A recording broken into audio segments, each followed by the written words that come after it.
Hello again, this is our last and sixth video for this Modernism project. Our last topic will be the comparison, and we're also putting in a couple of differences between the writing style of the Modernism period and with past periods, which we'll be using rationalism and regionalism.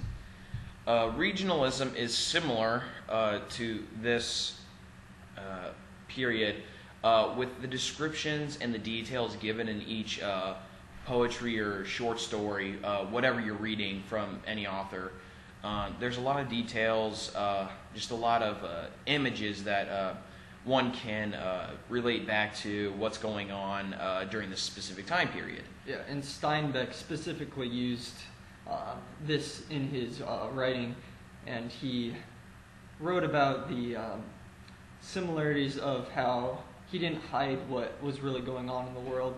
Like realism was regionalism, and realism told about what really happened. They didn't try to hide the bad stuff. They showed both the bad and the good in their stories. And they both had a similarity where they didn't really consider people good or bad. It was somewhere in between. And this is seen through the story that Breakfast, where the men help out a stranger, and they had no reason to, because they were pretty poor themselves.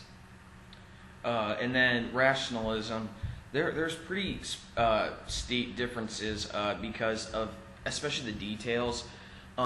In Breakfast, there's not exactly specific facts that back up the depression, like the hardships. It doesn't specifically give just real details of like, this is the depression, this is what's going on, what's happening. It's not exactly stating what it's representing, but we can see that through the images. And that's one big difference. Is with the rationalism, there's specific facts given to describe something or to represent something that you're trying to talk about. Steinbeck used a lot more emotion rather than logic and reasoning, and that was very common throughout the Modernism period.